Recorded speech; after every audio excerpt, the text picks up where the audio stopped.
नमस्कार. आज आपण बघतोय रोमॅन्टिक पुरुषांसाठी उखाणे.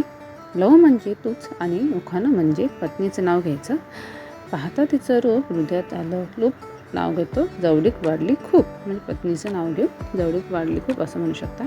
प्रत्येक उखाणं तुझं कारण, तुझं माझं जगण्याचं कारण. पत्नीचं नाव घेऊन पुढे करू शकता. तिचं नाव ओठावर आणि स्माईलचे कारण हृदयावर. पत्नीचं नाव घेऊन तुम्ही हृदयावर म्हणू शकता. सुगंध गुलाबाचा आणि साथ, पत्नीचं नाव घ्यायचा. मनात फुललं गाणं, पत्नीचं नाव घ्यायचं. हेच माझं स्वप्न. प्रेमाच्या पावसात भिजतो, पत्नीचं नाव प्रीतीचे नाव गातो किंवा गाणं गातो वगैरे असं म्हणू शकता. हातात चहा मनात तू, घेतो नाव पत्नीचं नाव कुठे आहेस तू. हे एक थोडंसं रोमॅन्टिक शोधताना. तुझ्या हास्याला सलाम, माझं प्रेम, पत्नीचं नाव. व्हिडिओ आवडल्यास व्हिडिओ लाईक शेअर करायला विसरू नका आणि सबस्क्राईब करा.